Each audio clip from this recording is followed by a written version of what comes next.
हळूहळू मोठे होऊ लागले, हळूहळू. एका दिवशी काय केलं माय, देवाला आंघोळ घातली.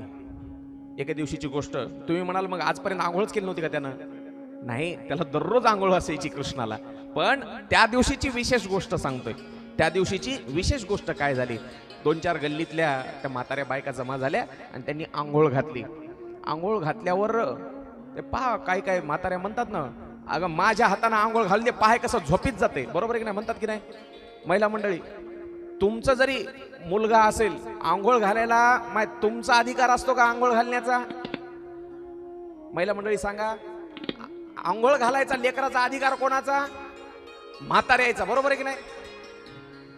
लेकराची जी माय असते की नाही, ती फक्त पाणी असं लांबून बकेटीत पाणी टाकायलाच असते, तिला जवळ सुद्धा येऊ देत नाहीत म्हाताऱ्या. वत वत म्हणतात, कडक वत, अजून गरम. आणि पुन्हा आंघोळ घालताना पाय, आता मी आंघोळ घातल्यावर कसा हातगुण आहे मग झोपतेच म्हणते ती. आंघोळ घालताना तेल लावून त्याचे असे हातपाय रगडतात. ते म्हणते मेलो रे बापा म्हणते. ते डोळे लावून पडते, कशाला उठल ते. पण आंघोळ घातल्यावर कृष्ण एवढा रडायला लागला, एवढा रडतोय. आंघोळ झाली, यशोदेनं पाळण्यात टाकलं, पण पाळण्यात टाकून देखील कृष्ण रडायचा थांबत नाही. मजरडत बाळताने त्याला गाला गोड गाणे, मजरडत बाळताने त्याला गाला गोड गाणे, पाळण्यात घालून निघाले अंगाई, पाळण्यात घालून निघाले अंगाई. यशोदाबाई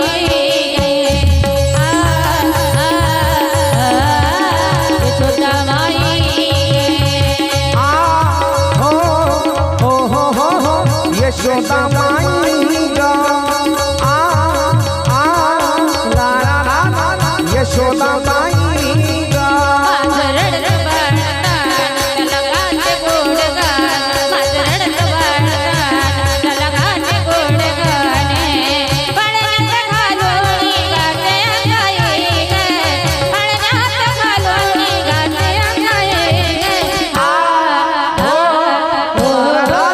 यशोदाबाई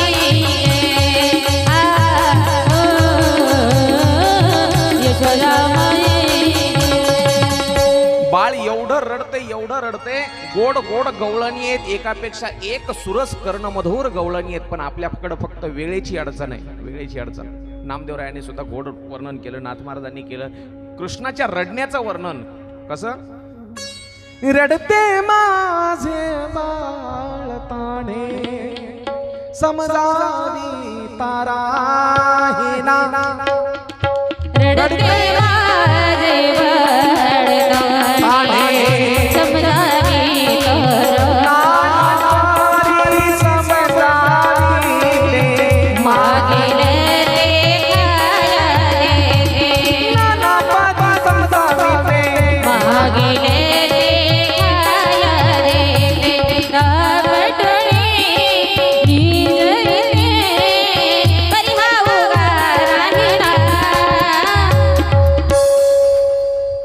घरी गेल्यावर म्हणा रडते असं गोडीला लावून सोडावं लागते.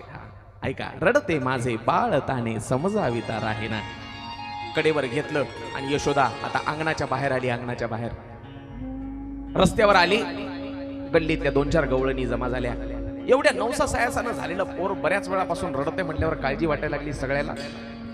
माझ्याजवळ दे, माझ्याजवळ दे, माझ्याजवळ दे.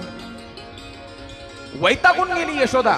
बाळ काय रडायचं थांबत नाही. तेवढ्यात एक राधा नावाची गवळण आली. राधा, ऐका, आणि राधा जवळ आली. आल्या बरोबर कृष्णाला घेतलं, घेतल्या बरोबर ते शांत झालं. घेतल्या बरोबर शांत झालं, रडतच नाही आता ते. राधा म्हणली, यशोदा काकू, अहो एवढा वेळ तर तुम्ही म्हणत होत्या फार रडते, फार रडते, कुठं रडायला बघा बरं. ती म्हणली, बाई 2 तासापासून रडते ते, मला घरातलं काहीच काम करू दिलं नाहीये ना. बघा तुम्ही, मुलगा व्हायच्या आधी फार हौस असते बाळाची, बरोबर, पण झाल्यावर मग कळते काय बेजारी असते. काहीच काम करू देणार ते. सारवण तसंच राहिलंय, धुणं भांडी राहिली, स्वयंपाक राहिलंय, अजून चहा सुद्धा पिला नाही. यशोदा म्हणली, राधे तुला जर एवढंच वाटत असेल हे रडत नाही, तू तुझ्या घरी नेऊन बघ बरं, याला सांभाळ थोडा वेळ, माझे बरेचसे काम राहिले. राधे राधे राधे राधे राधे राधे राधे ये श्याम सुंदरा राधे राधे राधे राधे राधे राधे ये श्याम सुंदरा राधे राधे राधे राधे ये श्याम सुंदरा राधे राधे राधे राधे राधे राधे राधे हे श्याम सुंदरा राधे राधे राधे राधे राधे राधे राधे हे श्याम सुंदरा राधे राधे राधे राधे हे श्याम सुंदरा.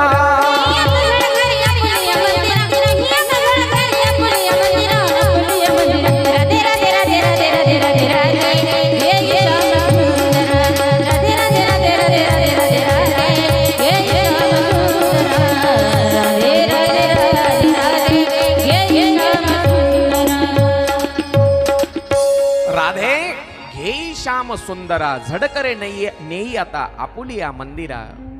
मग राधेनं कृष्णाला घेतलं कडेवर आणि आपल्या घरी गेली, घरी घेऊन गेली, तिच्या घरी नेली आणि पलंगावर बसवलं. त्याला बसवल्याच्या नंतर राधा घरातले छोटे मोठे काम करायला लागली.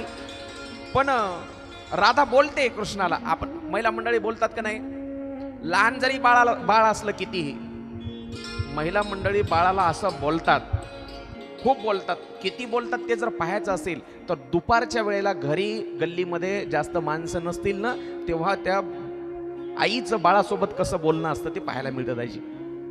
हा माझं वासरू, माझं पिल्लू, असे गाणे म्हणतात, झोका देत देत पण ऐकायची वेळ मात्र दुपारची पाहिजे. घरामध्ये जास्त माणसं नसावं, गल्लीत कोणी नसावं. हा माझं या गोष्टीवर फार बारीक अभ्यास असते. बाकी लोक तुम्ही काही एखादी गोष्ट पाहता सोडून देताल. तुम्ही टीव्ही पाहता, टीव्ही मध्ये पिक्चर तेवढा पाहता, तुम्ही ऍडव्हर्टाईज लागली की बंद करता. पण मी ऍडव्हर्टाईज तेवढीच पाहतो, कारण ऍडव्हर्टाईज इकडे सांगता येते, बाकी पिक्चर नाही पाहत. मी ऍडव्हर्टाईज पाहण्यासाठी काही काही वेळेला टीव्ही पाहतो. हा माझे कानच असतात. ज्या घरामध्ये लहान बाळ आहे असे गाणे म्हणतात, बाबा बाबा बाबा. आता म्हणी ना, आता वेळ नाही माझ्याकडे, चला. राधेनं पलंगावर ठेवलं कृष्णाला आणि घरातले कामं करू लागली. आणि काय म्हणले, कृष्णा अरे मी एवढ्या वेळापासून बोलते तुझ्यासोबत, पण तुला काही बोलता येत नाही अजून, काही तुला मी बोलते समजत सुद्धा नाही.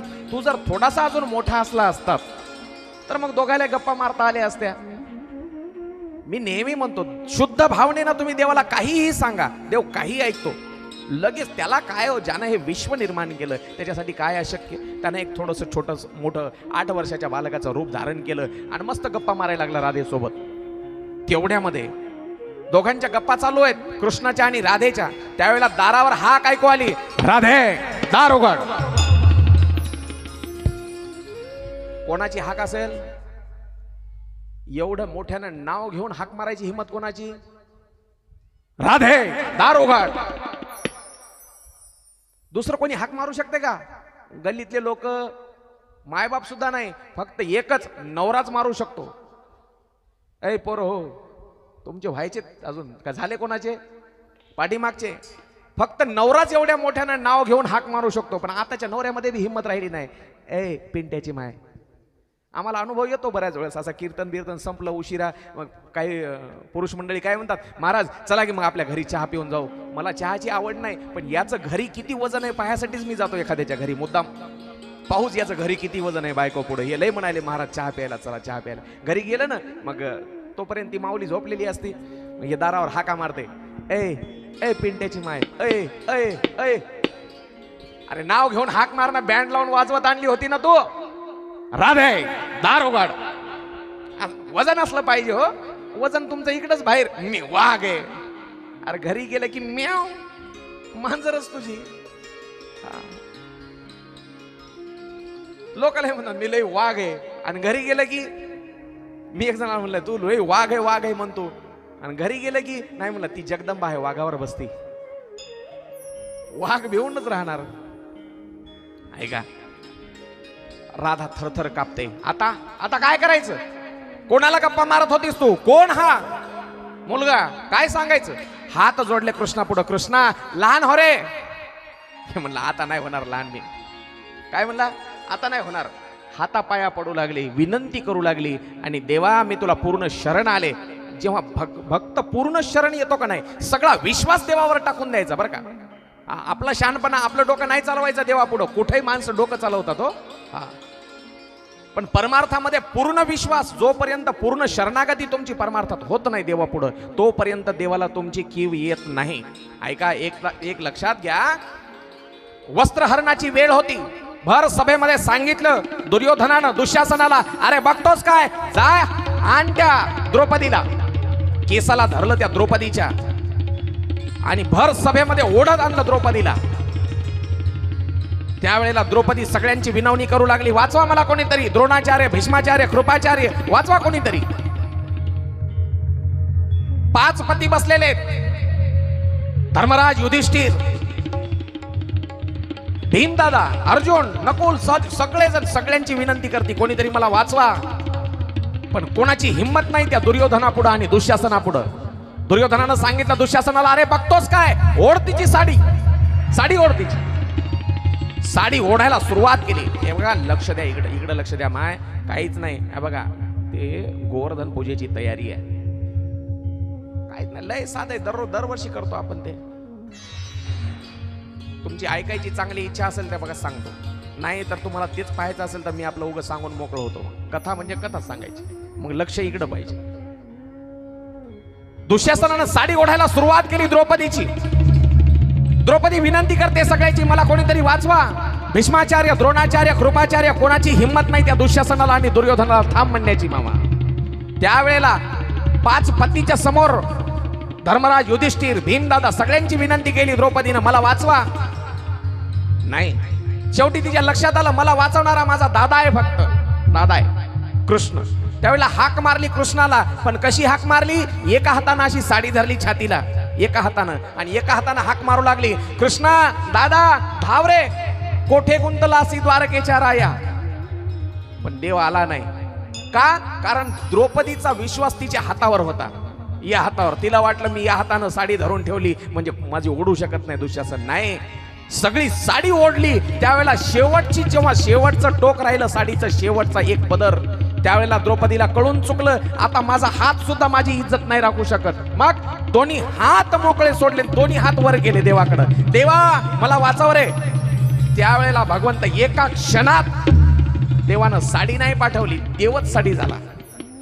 नारी में साडी है या साडी में नारी है, कुछ समझ में ही नहीं आता. दुःशासन म्हणला, अरे इतकी मोठी साडी मी आयुष्यात कधी पाहिली नाही. हा, म्हणून पूर्ण शरणागत, जोपर्यंत तुम्ही पूर्ण देवाच्या शरण जात नाहीत तोपर्यंत देव तुमच्यासाठी धावून येत नाही.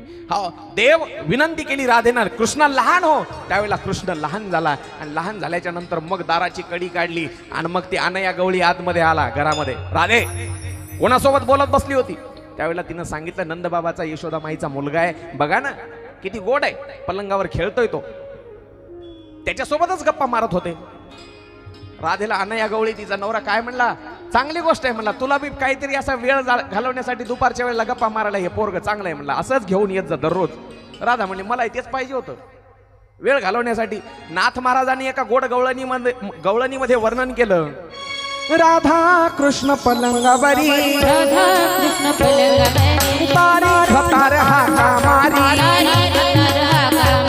राधा कृष्ण पलंगावरी, राधा कृष्ण पलंगावरी, तारी तार हाका मारी,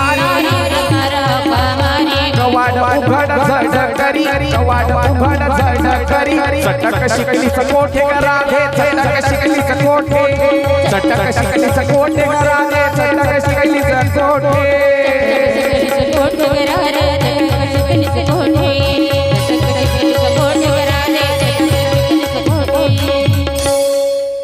चटक शिकली सकोठे ग राधे, चटक शिकली सकोठे. गोड गोड भगवंताचं चरित्र आहे.